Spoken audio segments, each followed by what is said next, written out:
Hey hello everyone, welcome to Adhigam Shilp. मेरा नाम शोभना है और आज हम लोग साइंस का 2 चैप्टर करने वाले हैं। क्लास 6 का ये चैप्टर है जिसको हम आज डिस्कस करने वाले हैं। क्लास 6 में अगर आप देखेंगे तो एक चैप्टर आपको सॉर्टिंग मटेरियल्स मिलेगा और दूसरा आपको मिलेगा क्लास 6 का ही सेपरेशन ऑफ सब्सटेंसेस। तो ये जो दोनों जो चैप्टर्स हैं इनको मैंने कंबाइंड कर दिया है और आपके एग्जाम्स में क्वेश्चंस 1 या 2 नंबर के देखने को मिल जाते हैं, तो इसलिए इनको हम लोग डिस्कस करते हैं। सबसे पहले स्टार्ट करेंगे सॉर्टिंग मटेरियल्स और फिर उसके बाद हम डिस्कस करेंगे सेपरेशन ऑफ सब्सटेंसेस के बारे में। तो देखिए मटेरियल्स क्या होता है, सबसे पहले इनको देखते हैं। ठीक है, मटेरियल्स क्या होगा तो नॉर्मली इसको एग्जाम्पल के तौर पे देखते हैं कि आप अपने घरों में, जैसे कि घर में अगर आप देखेंगे तो बहुत सारे जो हैं आपके आसपास में बहुत सारी ऐसी सराउंडिंग्स में चीजें दिखेंगी जो कि आपको डिफरेंट डिफरेंट आइटम्स आपको देखने को मिल जाएगा। जैसे कि कपड़े ही देखो, क्लोथ्स आपको देखने को मिलेगा। ठीक है, इसके अलावा अगर आप किचन में जाते हैं तो आपको प्लास्टिक के काफी सारे बॉटल्स मिल जाएंगे। ठीक है, बॉटल्स यूटेंसिल्स हो गया, या तो ये प्लास्टिक्स के होंगे अगर आप इसे देखेंगे, या फिर ये क्या होंगे, किसी मेटल्स के होंगे। ठीक है, डिफरेंट डिफरेंट मेटल्स के हो सकते हैं। इसके अलावा आप देखेंगे तो आपको व्हीकल्स आपको सराउंडिंग्स में देखने में, मतलब गाड़ियां देखने को मिल जाएगा। ठीक है, फिर आप देखिए तो आपको जो है सो आपके घरों में फर्नीचर के आइटम्स आपको देखने को मिल जाएंगे। ठीक है, डोर हो गया, विंडो हो गया, ये सारी चीजें आपको देखने को मिल जाएगा। फिर आपको बुक्स हो गई, नोटबुक्स हो गई, कॉपियां होंगी, तो ये सारी चीजें आपको देखने को मिल जाता है।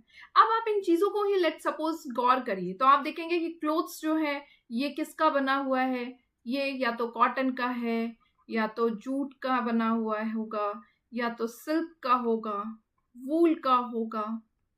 ठीक है, या फिर आपको किस चीज का मिल सकता है, सिंथेटिक फाइबर का बना होगा। डिफरेंट डिफरेंट सिंथेटिक फाइबर जो होंगे ये किसी ना किसी चीजों से फाइबर से बने होंगे। ठीक है, या तो मैनमेड होगा या तो आर्टिफिशियल फाइबर्स के बने होंगे। यूटेंसिल्स आपने देखा या तो प्लास्टिक्स के होंगे या तो ग्लास के होंगे। मेटल्स डिफरेंट डिफरेंट मेटल्स के हो सकते हैं।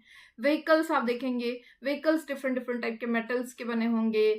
किसी कोई व्हीकल किसी अलग टाइप का दिखता होगा, कोई व्हीकल अलग उनकी कैटेगरी प्रॉपर्टीज होती होंगी। डोर्स एंड विंडोज को आप देखिए तो ये फर्नीचर के बने होंगे या फिर ग्लास के बने होंगे, कांच के मतलब बने होंगे।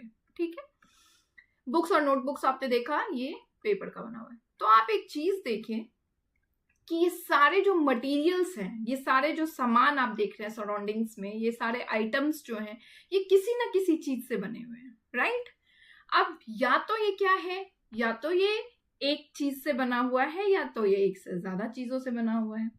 ठीक है, कुछ भी आप ले लीजिए एग्जाम्पल में तो ये डिफरेंट डिफरेंट जो है चीजों से बना हुआ है, किसी ना किसी चीज से। जैसे कॉटन ही मैंने लिया तो कॉटन को मैंने आपको बताया या तो ये जो है सो मैनमेड फाइबर होगा।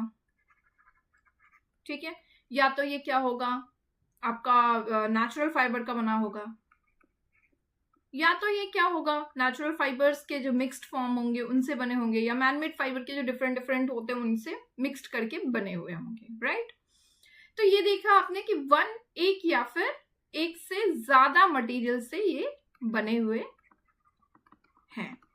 ठीक है, क्लियर है। ग्लास को ही आपने देखा, बर्तनों को आपने देखा, यूटेंसिल्स हो गए बर्तन आपने देखा, या तो ये ग्लास के कांच के बने हुए थे, या तो ये मेटल्स के बने हुए थे, या तो ये प्लास्टिक्स के बने हुए थे।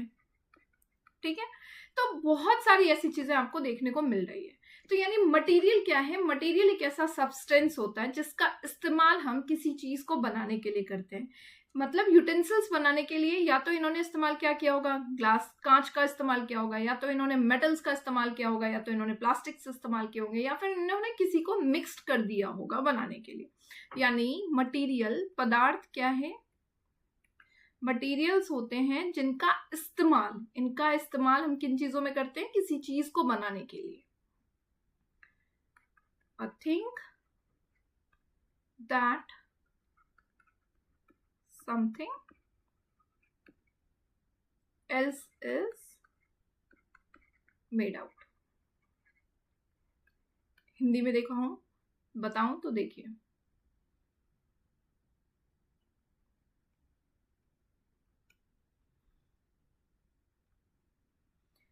एक ऐसा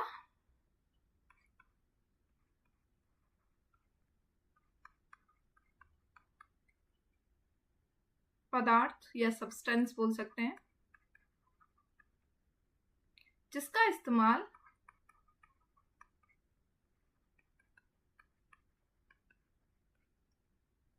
किसी चीज को बनाने के लिए, किसी चीज को बनाने या कुछ करने के लिए किया गया हो।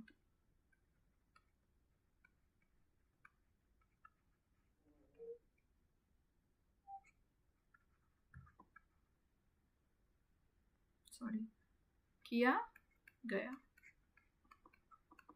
हो। ये सारे क्या कहलाएंगे? मटेरियल्स कहलाएंगे। यानी कोई भी चीज बनाने के लिए जब आप किसी सब्सटेंस का इस्तेमाल कर रहे हैं, एक या फिर एक से ज्यादा सब्सटेंस का इस्तेमाल कर रहे हैं, तो वो सारे क्या होंगे? मटेरियल्स होंगे। ठीक है। अब आपने इन चीजों में, इन मटेरियल्स में आपने देखा कि हर मटेरियल्स जो था वो अलग अलग टाइप का था, एक जैसा बिल्कुल भी नहीं था, राइट? तो जब हर एक मटेरियल्स को आपने देखा, हर एक मटेरियल्स में आपको कुछ ना कुछ अलग क्वालिटीज देखने को मिली है। ठीक है। ये क्वालिटीज आपको क्या देखने को मिली? हर एक दूसरे से अलग है। जैसे वुड अलग है, इसी तरह क्या है, वुड से अलग है पेपर से अलग है मेटल्स से अलग हैं आपके जो है फाइबर्स। ठीक है। यानी हर एक मेटल जो है वो अलग अलग आपको देखने को मिलता है। ठीक है। अब ये जो मेटल्स हैं ये अलग अलग हैं, इसलिए आपको अलग अलग तरीके से इस्तेमाल करना है, राइट?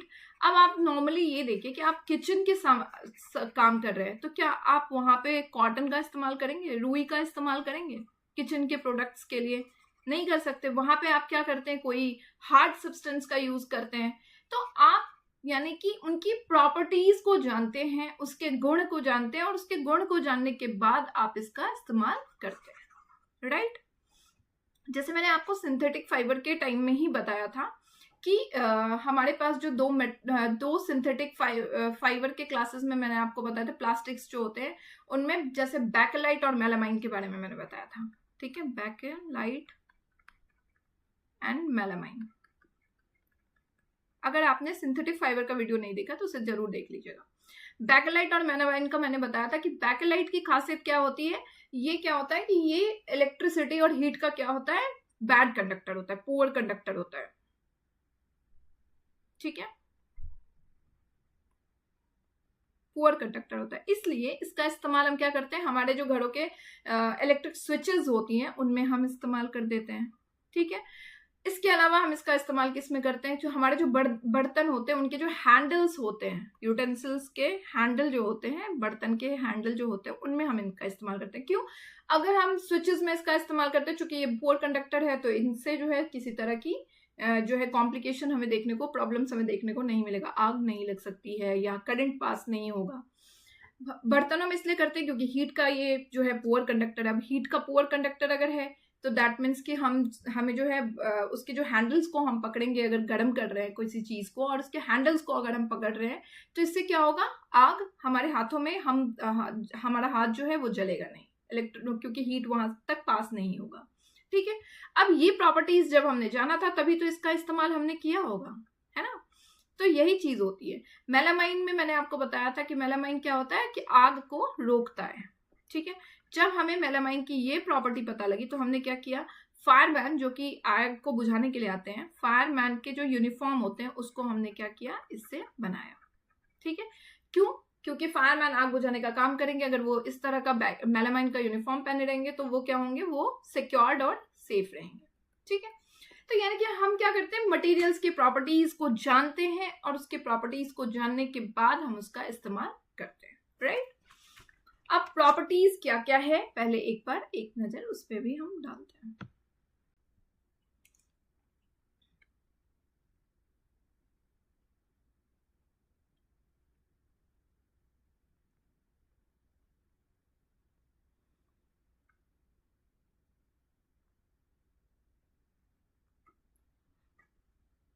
तो मटेरियल्स की जो फिजिकल प्रॉपर्टीज होती है उसके बिहाफ में हम उसकी पहचान करते हैं।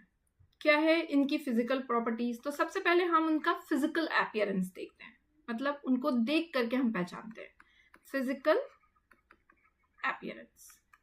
ठीक है। अब देखिए सारे मेटल्स या फिर मटेरियल्स जो होंगे उनकी एक अलग अलग फिजिकल अपीयरेंस होगा, हर एक का अपना होगा। जैसे कि आप ले लीजिए मेटल्स का ले लीजिए तो कॉपर हो गया, कॉपर ले लीजिए, ठीक है, एल्यूमिनियम ले लीजिए, ठीक है, इसके अलावा आप आयरन ले लीजिए Fe, ठीक है। अगर आप इन तीनों को, कॉपर को देखें, एल्यूमिनियम को देखें या फिर आयरन को देखें, तो इनको अगर आप देखेंगे तो ये सारे एक दूसरे से अलग अलग देखने में रहेगा, ठीक है। यानी कि मेटल्स की जो मटेरियल्स होते हैं उनकी एक अपनी फिजिकल अपीयरेंस होती है। अब इनमें जो है इनकी ये अलग बात है कि इनकी जो सिमिलैरिटीज, इनमें जो है कुछ सिमिलैरिटीज होगा। क्यों इनकी अलग सिमिलैरिटीज होगी? क्योंकि ये मेटल्स हैं, मेटल्स की सिमिलैरिटीज है। मेटल्स हैं क्यों है? क्योंकि मेटल्स का फिजिकल प्रॉपर्टीज होता है कि कोई भी सब्सटेंस अगर चमकदार है या फिर वो गुड कंडक्टर है, इलेक्ट्रिसिटी का है, तो वो मेटल्स की जो है कैटेगरी में आता है। अब ये तीनों जो हैं, ये तीनों क्या हैं? शाइन करते हैं। हाँ, ये अलग बात है कि बहुत दिनों के बाद जब इनको एयर और मॉइस्चर का जो है, आपको एयर और मॉइस्चर के कांटेक्ट में रहते हैं तो इनका ये थोड़े से क्या हो जाते हैं, डल हो जाते हैं। बट आप इनको जब शुरू में जब इनको फ्रेशली कट किया जाता है तो देखेंगे आप कि काफी शाइन करते रहते हैं। तो यानी कि इनका क्या है कि इनकी ये एक सेम कैटेगरी में है, मेटल्स की कैटेगरी में है। बट स्टिल अगर आप कॉपर को देखेंगे, एल्यूमिनियम को देखेंगे या फिर आयरन को देखेंगे तो इनका क्या है, इनका फिजिकल अपीयरेंस जो है वो अलग अलग है। इसी तरह आप देखेंगे लकड़ी जो है वो, उसका फिजिकल अपीयरेंस इन सबसे अलग अलग है, देखने में भी अलग है बिल्कुल। इनका ये नॉन मेटल की कैटेगरी में भी है, ठीक है। तो ये चीजें होती है कि किसी भी मटेरियल को पहचानने के लिए उनका एक फिजिकल अपीयरेंस हम देखते हैं, ठीक है। जैसे क्लोथ्स हो गया, तो क्लोथ्स का जो अपीयरेंस होगा, फिजिकल अपीयरेंस, वो इन सबसे अलग होगा। प्लास्टिक्स के जो बॉटल्स होंगे वो इन सबसे अलग होंगे, डिफरेंट होंगे। तो यानी हर मेटल हो चाहे नॉन मेटल हो, मेटल्स के अपने फिजिकल अपीयरेंस जो होगा वो अलग होगा, और नॉन मेटल्स का अपना जो फिजिकल अपीयरेंस होगा वो हर एक नॉन मेटल्स का वो अलग होगा। यानी हर एक मटेरियल जो होता है वो एक अलग उनका फिजिकल अपीयरेंस होता है। क्लियर है? ये हो गया आपका कि अपीयरेंस के बिहाफ पे आप क्या करते हैं, मटेरियल्स को अलग अलग डिस्ट्रीब्यूट करते हैं, अलग अलग चीजों में आप सॉर्ट करते हैं, ग्रुपिंग करते हैं। जैसे कपड़े हो गए तो कपड़ों का जो फिजिकल अपीयरेंस होगा उसके बिहाफ पे आप जो है उसकी ग्रुपिंग करेंगे, उसको एक अलग कैटेगरी में डालेंगे। कपड़ों में भी आप जो कॉटन होगा उसको एक अलग कैटेगरी में डालेंगे, सिल्क होगा उसको एक अलग कैटेगरी में डालेंगे, सिंथेटिक फाइबर हो गया, रेयन हो गया, नाइलन हो गया, इन सबको आप एक अलग कैटेगरी में डालते हैं, ठीक है। तो क्लियर है ये चीज कि फिजिकल अपीयरेंस के बिहाफ पे हम मटेरियल्स को अलग अलग टाइप से ग्रुपिंग करते हैं, ठीक है। नेक्स्ट हमारा है कि हम मेटल्स को देखते हैं, मटेरियल्स को देखते हैं कि वो जो है कितना हार्ड या फिर कितना सॉफ्ट है। यानी उसके हार्डनेस और सॉफ्टनेस पे हम उसको क्या करते हैं, अलग अलग कैटेगरी में रखते हैं, ठीक है। कठोरता, कठोर कितना है, कठोरते पे और कोमलता, इन पे हम अलग अलग इसको रखते हैं। जैसे कि सॉफ्टनेस में अब देखें तो कॉटन हो गया, स्पंज हो गया हमारा, तो ये सब बहुत ही ज्यादा क्या होता है, ये सॉफ्ट मटेरियल्स हैं। मेटल्स में ही अगर आप देखेंगे, सॉफ्ट मेटल्स की आप बात करेंगे तो सीजियम जो होता है वो काफी सॉफ्टेस्ट मेटल हमारा जो होता है वो सॉफ्टेस्ट मेटल है।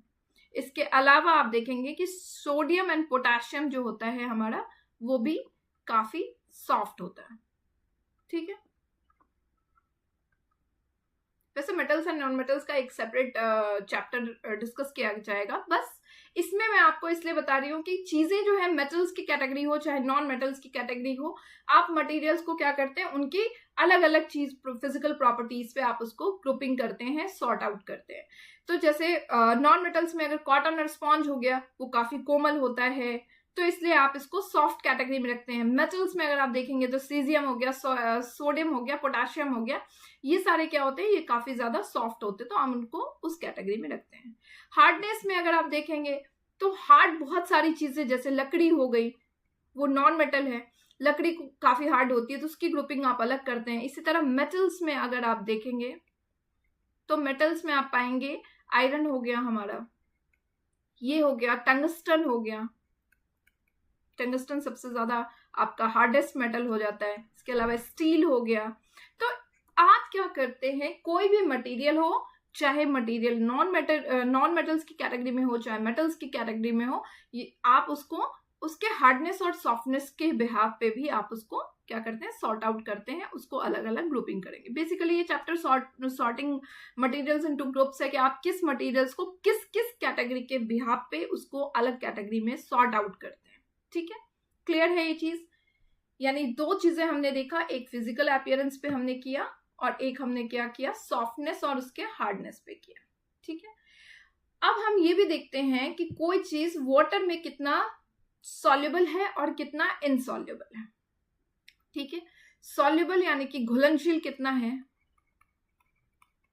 और इनसॉल्युबल, इन चीजों पे भी हम जो है किसी चीज को सॉर्ट आउट करते हैं, अलग अलग चीजों में बांटते हैं।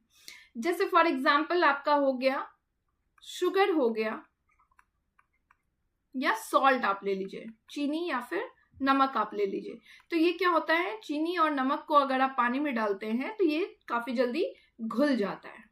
ठीक है, तो ये क्या हो जाएगा आपका, ये चीजें जो है सॉल्युबल आइटम्स हो गया, सॉल्युबल मटेरियल्स हो गया, और कुछ ऐसी चीजें होंगी जो आपके जो है पानी में मिक्स नहीं होगा, तो वो इनसॉल्युबल आपका आइटम हो जाता है। ठीक है, जैसे कि आप सैंड ले लीजिए, ठीक है, डस्ट ले लीजिए। तो ये सारी चीजें क्या है, ये पानी में घुलती नहीं है। तो जो मटेरियल पानी में घुल नहीं रहा है, जो पानी में मिक्स नहीं हो पा रहा है, मिक्स होके वो गायब नहीं हो रहा है, तो वो क्या है, वो आपका अघुलनशील पदार्थ है। ठीक है, पानी में जब आपने चीनी डाला या नमक डाला और उसको अच्छे से मिक्स किया, तो आपने देखा कि पानी में चीनी या फिर नमक क्या हो गया, वो गायब हो गया। तो जब वो चीज जो है घुल गया है या गायब हो गया है, तो यानी कि वो सॉल्युबल आइटम है। लेकिन जब आप उसमें डस्ट डाल रहे हैं या फिर सैंड डाल रहे हैं और उसको बार बार आप उसको घुला रहे हैं, मिक्स करने की कोशिश कर रहे हैं, तो आप देखेंगे वो मिक्स नहीं हो रहा है, यानी कि वो क्या है, अघुलनशील पदार्थ है। ठीक है, तो आपने मटेरियल्स को सॉर्ट आउट, इस बिहाफ पे भी फिजिकल प्रॉपर्टीज उसकी क्या है कि आप मटेरियल्स को सॉर्ट आउट कर सकते हैं ये देख करके कि वो कितना ज्यादा सॉल्युबल और कितना इनसॉल्युबल आइटम है। ठीक है, फिर आप मटेरियल्स को जो है वो इस तरह से भी कर सकते हैं कि वो कितना ज्यादा ट्रांसपेरेंट है, ट्रांसल्यूसेंट है या ओपेक है। अब एक नजर हम डाल देते हैं, ट्रांसपेरेंट क्या है, ट्रांसपेरेंट पारदर्शी, ठीक है, ट्रांसल्यूसेंट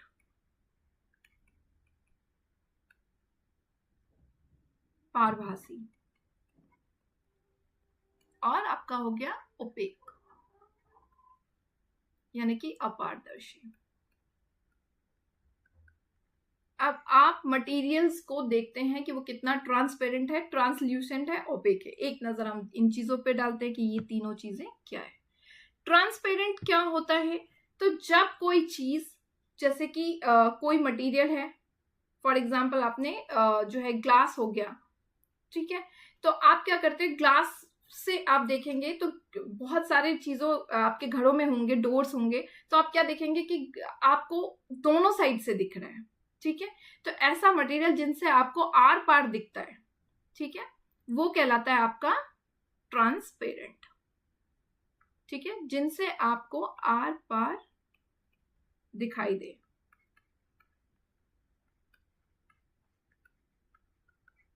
अब इसके हिसाब से आप देखेंगे कि जो दुकान होते हैं, शॉपकीपर वगैरह होते हैं, वो क्या करते हैं, बिस्किट्स हो गया या फिर मिठाई हो गई, स्वीट्स हो गए, तो इनको वो क्या करते हैं, वो ट्रांसपेरेंट मटेरियल, ग्लास, कांच की चीजों में रखते हैं। ठीक है, क्यों रखते हैं वो इसको कांच की चीजों में, ताकि ये ग्राहक को, उनके जो कस्टमर्स हैं, उनको वो चीजें इजीली दिखाई दे और वो उसे ले पाए। तो देखिए आप कि उनके प्रॉपर्टीज के बिहाफ पे उन्होंने चीजों का इस्तेमाल यहाँ पे शॉपकीपर ने किया है।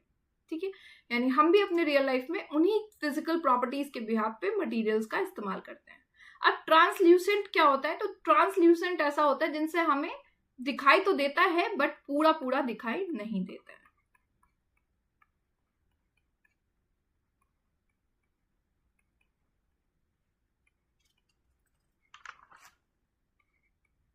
ठीक है। अब ये चीजें हो गई ट्रांसल्यूसेंट। ओपेक क्या है हमारा? तो ओपेक हो गया हमारा जिनसे हमें क्या है, बिल्कुल दिखाई नहीं दे, बिल्कुल जिनसे हमें दिखाई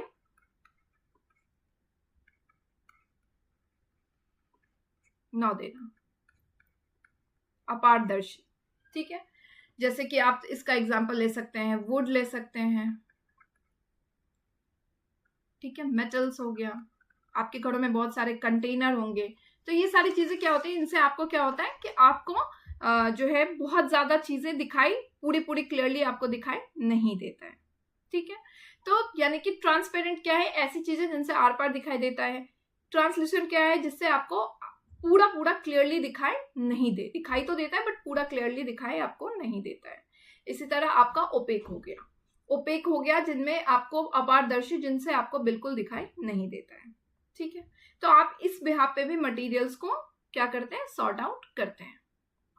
अब नेक्स्ट क्या है, आप देखते हैं मटेरियल्स आपकी कितनी फ्लोट कर रही है या सिंक कर रही है। इस बिहाफ पे भी आप मटेरियल्स को सॉर्ट आउट करते हैं।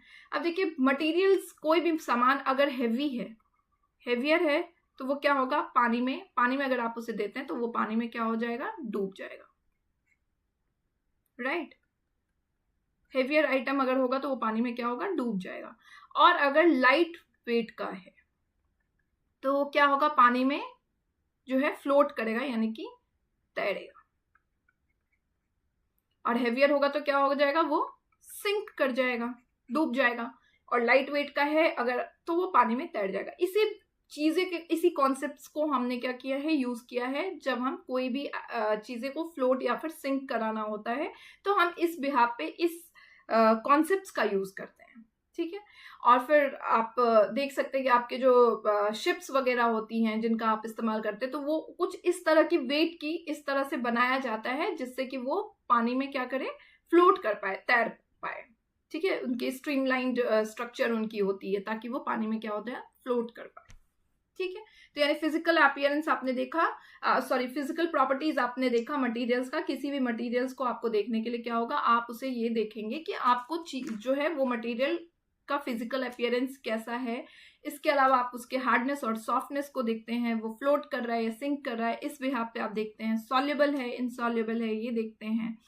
वो पारभाषी है, अपारदर्शी है या पारदर्शी है, इसके बिहाफ पे भी आप चीजों को देखते हैं। राइट, और मटेरियल्स को आप ग्रुपिंग करते हैं। ठीक है, अब इस बिहाफ पे आप देखते हैं कि हमारे घरों में इवन की बहुत सारी चीजें जो है वो सॉर्टिंग की रहती है, ग्रुपिंग की होती है। जैसे आप देखेंगे कि किचन के जो आइटम्स हैं वहां पे आपको कॉटन या रुई देखने को नहीं मिलेगा। ठीक है, क्यों? क्योंकि वहां से आग लग सकती है। तो किचन के आइटम में आपको किचन की चीजें देखने को मिलेगी। कॉटन या फिर फैब्रिक्स जो कपड़े होंगे वो आपको वो लकड़ी के वार्डरोब्स में देखने को मिलेंगे। इसी तरह जो वॉशरूम के आइटम्स होंगे, जो कि काफी चीजें ऐसी होंगी, सोप्स वगैरह, वो आपको एक पर्टिकुलर ग्रुपिंग में देखने को मिलेगा, एक ढांचे में आप रखते हैं। इससे क्या होता है, आपको चीजें जो है, एक तो आपको पता होता है कि इनका फिजिकल प्रॉपर्टीज क्या है। दूसरी चीज है, आप उनको उस ग्रुपिंग में रखने से आपको चीजें ढूंढने में आसानी मिलती है, आप उसे इजिली लोकेट कर पाते हैं। तो इस चैप्टर में तो यही था। अब नेक्स्ट जो है वो है सेपरेशन ऑफ सब्सटेंसेस। ठीक है, सेपरेशन ऑफ सब्सटेंस को हम देखते हैं। सेपरेशन ऑफ सब्सटेंस देखने से पहले ये देखिए कि आप अपने डेली लाइफ में बहुत सारे ऐसे आइटम्स देखेंगे, सब्सटेंस देखेंगे जिसको आपको सेपरेट करना पड़ता है। बहुत सारे ऐसे पदार्थ देखेंगे जिसे आपको सेपरेट करना पड़ेगा। ठीक है, मिक्सचर्स के साथ में। जैसे क्या सब चीजें ऐसी हैं, तो आप देखेंगे चाय बनाते हैं आप। ठीक है, चाय से आप क्या करते हैं, चाय पत्ती को निकाल देते हैं। ठीक है, क्यों? क्योंकि चाय बनाने के बाद ये जो चाय पत्ती है ये हमारे किसी काम का नहीं होता है। ठीक है, इसी तरह आप देखते हैं चावल जो है, चावल से आप क्या करते हैं, स्टोन्स को, पत्थर को निकालते हैं, कंकड़ जिसे कहते हैं, कंकड़ को आप क्या करते हैं, निकालते हैं। ठीक है, खाने में हम चिली डालते हैं, और खाने में कई बार जिन लोगों को पसंद नहीं होता है वो क्या करते हैं कि आपके, जैसे कि आपने पोहा बनाया है, मुड़मुड़े बनाए, तो आप उनमें से क्या करते हैं, मिर्च को निकाल देते हैं। तो मतलब बहुत सारी चीजें ऐसी है। दूध से आप क्या करते हैं, मक्खन को निकालते हैं। ये सारी चीजें क्या है, सेपरेशन ऑफ सब्सटेंस। अब ये जो सब्सटेंस हम सेपरेट कर रहे हैं, ये या तो हो सकता है कि हमारे काम का नहीं हो, या तो ये हो सकता है कि हार्मफुल हो, इसलिए हम इसे सेपरेट कर रहे हैं। जैसे कि चावल से कंकड़ निकाला हमने, तो जो कंकड़ है, जो स्टोन्स है, वो हमारे लिए बहुत हार्मफुल है, इसलिए हम उसे निकाल रहे हैं। चाय से चाय पत्ती हम इसलिए निकाल रहे हैं क्योंकि चाय पत्ती अब हमारे किसी काम का नहीं है और वो पीने में हमें अच्छा नहीं लगेगा जब चाय पत्ती हमारे मुंह में आएगा। ठीक है, तो यानी कि हम सब्सटेंस को क्या करते हैं, जब सब्सटेंस को सेपरेट करते हैं, क्यों करते हैं? क्योंकि या तो वो हमारे यूज का नहीं है, या तो वो हमारे लिए हार्मफुल है। ठीक है, कई बार हम यूजफुल सामान भी सेपरेट करते हैं। ठीक है, तो ये जो फॉर्म होता है जिसमें हम सेपरेट करते हैं किसी सब्सटेंस को, तो सब्सटेंस किस तरह के हो सकते हैं? आप जब सब्सटेंस को सेपरेट करते हैं तो या तो वो किसी भी स्टेट में हो सकता है, या तो वो लिक्विड में हो सकता है, लिक्विड स्टेट में हो सकता है, या तो वो सॉलिड स्टेट में आपको देखने को मिलेगा, वहां से आप सेपरेट कर रहे हैं, या फिर वो गैसियस स्टेट में होगा जहां से आप उसे सेपरेट कर रहे हैं। तो बेसिकली इस चैप्टर में इन तीनों स्टेट्स में किसी भी सब्सटेंस को जब आप सेपरेट कर रहे हैं तो इस तरह से किस किस प्रोसेस का आप यूज करते हैं, ये सारे स्टेप्स आपको बताया जा रहे हैं। ठीक है, क्वेश्चंस इनसे भी आते हैं इसलिए आपको, और बहुत ही इजी है, काफी कॉमन है, इसलिए आप एक बार इसे जरूर देखें। सबसे पहला आपके क्लास में एनसीईआरटी की बुक में जो डिस्कस किया है वो हैंड पिकिंग, यानी कि हाथों से चुनने वाला मेथड, हाथों से चुनना। अभी मैंने आपको एक एग्जांपल दिया कि आप क्या कर रहे हैं, चावल से कंकड़ को निकाल रहे हैं। ठीक है, जब आप इसमें से चावल से कंकड़ निकालते हैं तो देखेंगे जो कंकड़ है, आपकी स्टोन है, वो क्या है, इम्प्योरिटीज है। ठीक है, राइट, ये क्या है, इम्प्योरिटीज है, गंदगी है। तो जब आप ऐसे कोई भी आपका आइटम है, चावल से जब आप कंकड़ को निकाल रहे हैं तो वो थोड़ा लार्जर, आप देखेंगे लार्जर साइज का होता है। ठीक है, ये कुछ इस तरह के साइज का होता है। तो आप क्या करते हैं, इजिली उसको क्या करेंगे, आप हाथों से उसको निकाल लेंगे। तो जब आप किसी भी अनाज से, किसी भी ग्रेन से ऐसी चीजों को, कंकड़ को, जो कि थोड़े लार्जर साइज के होते हैं, उनको निकालते हैं, तो वो हैंड पिकिंग यानी हाथों से चुनने वाला मेथड कहलाता है। ठीक है, नॉर्मल घरों में आप देखते होंगे कई बार खाना बनाते टाइम हम चावल को एक बार एक नजर डालते हैं, उनमें से कंकड़ को निकालते हैं, तो ये नॉर्मल था हमारे लिए। दूसरा जो मेथड है वो है आपका थ्रेशिंग यानी कि गहाई। ठीक है, इसमें क्या होता है, इसमें अनाज से भूसों को निकाला जाता है, अनाज से डंठल को अलग किया जाता है। ठीक है, अब इस मेथड में क्या होता है कि इसमें जो अनाज के जो बीज होते हैं, उनसे डंठल को निकालने के लिए उसे बार बार पीटा जाता है। यहाँ पे आप देख रहे हैं इस मेथड का इसमें इस्तेमाल किया जा रहा है। ठीक है, इससे बार बार पीटने पे जो अनाज के डंठल होते हैं वो अलग अलग हो जाते हैं और अनाज जो होता है वो अलग हो जाता है। ठीक है, ये मेथड है। जनरली ये मेथड जो है वो बुलॉक्स, पहले बुलॉक्स के थ्रू होता था, अब इसको मशीन्स, क्योंकि बहुत सारे अमाउंट में होता है, ज्यादा अमाउंट में होता है, तो इसको मशीन्स के थ्रू जो है थ्रेशिंग का मेथड जो है इस्तेमाल किया जाता है। बहुत सिंपल, बहुत कॉमन है। विनोइंग, आप एक मेथड में क्या होता है, तो विनोइंग मेथड में आप क्या करते हैं, हेवियर वेट के सब्सटेंस को, हेवियर जो भारी सब्सटेंस होता है, पदार्थ होता है, उसको, और जो लाइटर वेट का होता है उनको अलग करने के लिए ये यूज किया जाता है। कैसे, तो जैसे कि आपका जो है सीड ग्रेन, अनाज है, अनाज यानी कि सीड ग्रेन, इनसे आपको क्या निकालना है, इनसे आपको भूसा यानी कि हस्क को अलग करना है।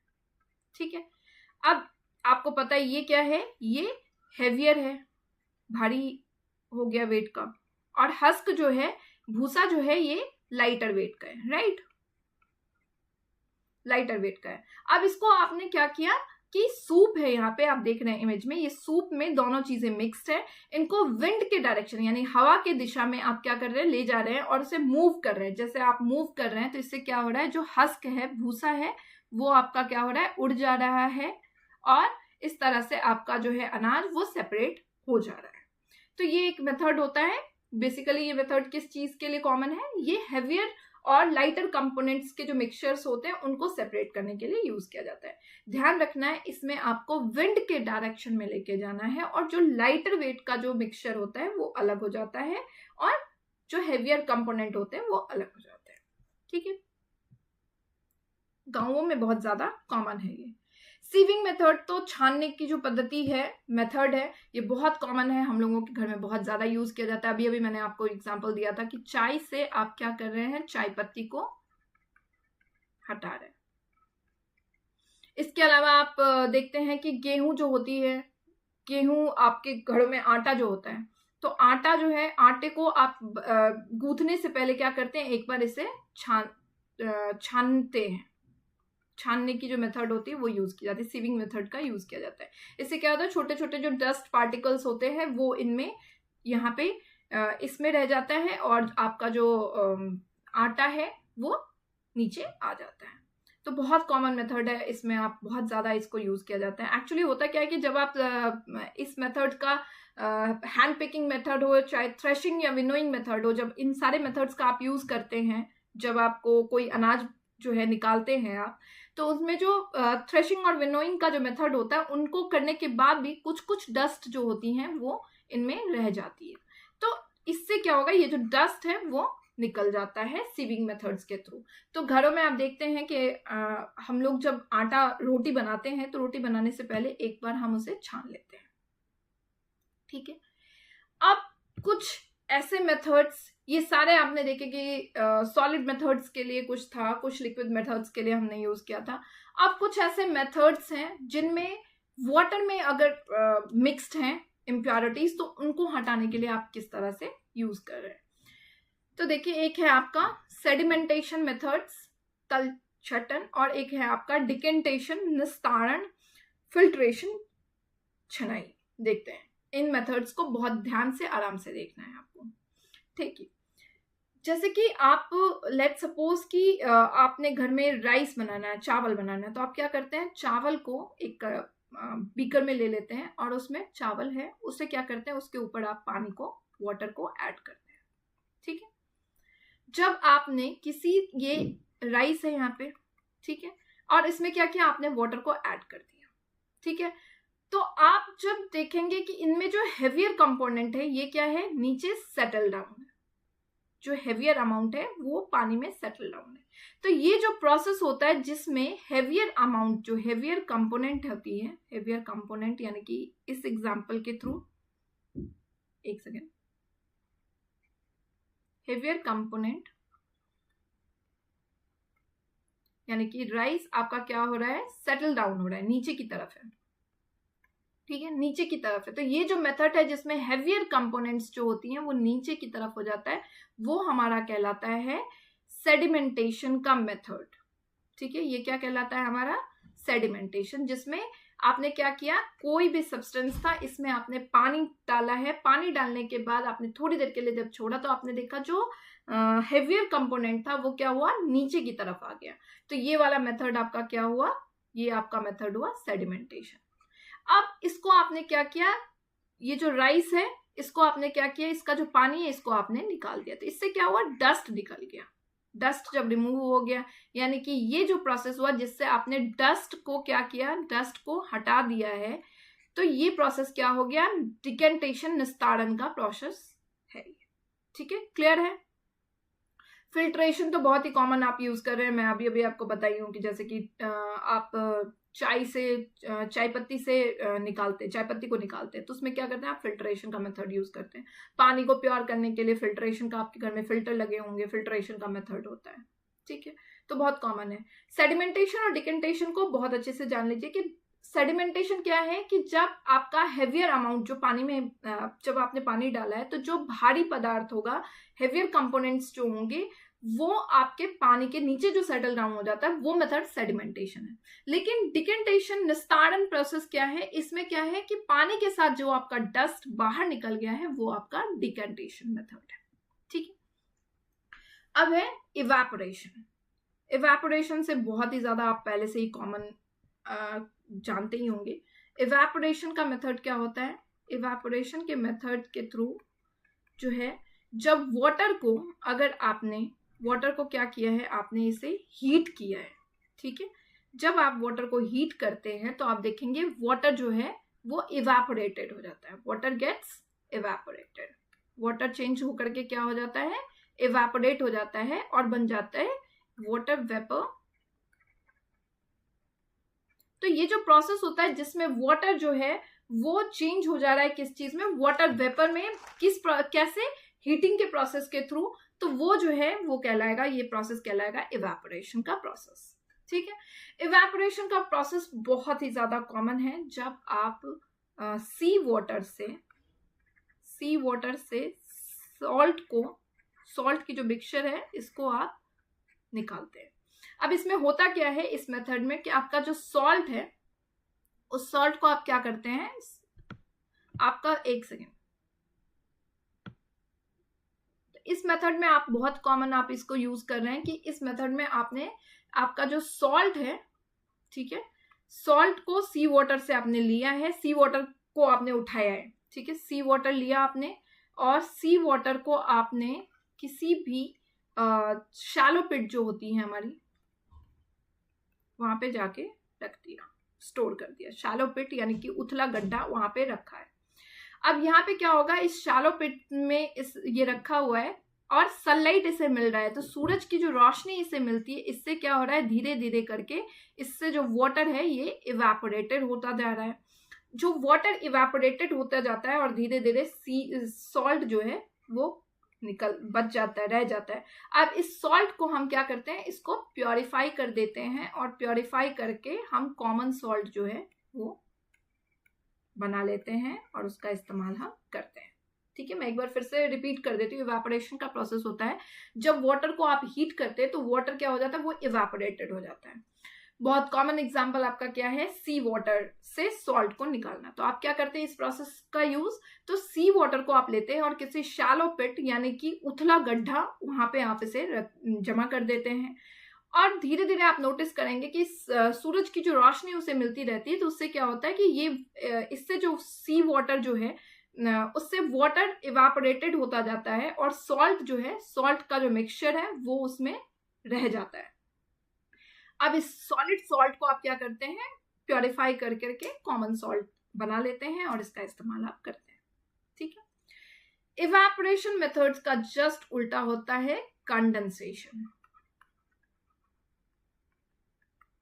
कंडेंसेशन मेथड क्या है, इसमें क्या है कि जो वाटर इवेपोरेटेड वाटर होती है, इवेपोरेटेड वाटर जो है हमारी, इसको अगर कूल सरफेस मिलता है, ठंडा एटमॉस्फेयर मिलेगा, तो ये क्या हो जाता है, ये आप देखेंगे कि ये वापस से वाटर में चेंज हो जाता है, वाटर के ड्रॉपलेट्स बन जाते हैं। जैसे आप नॉर्मल आप एग्जांपल ले लीजिए कि आप जो है पानी को गर्म बॉईल कर रहे हैं, ठीक है, पानी को जब बॉईल करेंगे तो आप देखेंगे वाटर जो है उससे इवेपोरेटेड होता रहता है। अब आपने क्या किया, उस पानी को जो गर्म कर रहे थे उसमें एक जो है प्लेट डाल दिया, ढक दिया उसे, और पानी उसको गैस को बंद कर दीजिए। आप उस प्लेट को जब ढक्कन को आप उठा के देखेंगे तो उनमें देखेंगे आप छोटे छोटे वाटर ड्रॉपलेट्स होते हैं, क्योंकि जब उसे ठंडा, जो वाटर इवेपोरेटेड हो रहा था, अब उसे जब ठंडा एटमॉस्फेयर मिला तो वो क्या हो गया, वाटर ड्रॉपलेट्स बन गया। तो यानी कि कूलिंग के प्रोसेस के थ्रू जो वाटर वेपर होती है वो जब वापस से वाटर बन जाता है तो ये प्रोसेस हमारा कंडेंसेशन का प्रोसेस होता है। इसी प्रोसेस के थ्रू हमारे जो है क्लाउड से बारिश जो होती है वो यही प्रोसेस है। अब इसके अलावा आपका जो है एक सैचुरेटेड क्या होता है, ये आपके एग्जाम्स में डिस्कस किया गया है क्वेश्चंस में। तो देखिए सैचुरेटेड होता है आपका, एक सेकेंड,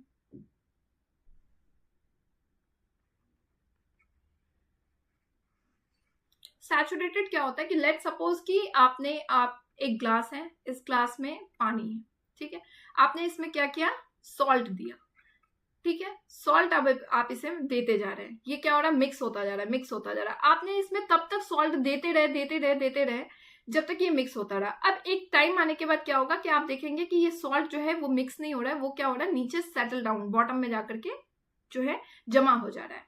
यानी कि कोई भी सॉल्यूशन उस स्टेज पे आ जाना, किसी भी सॉल्यूशन का उस स्टेज पे आ जाना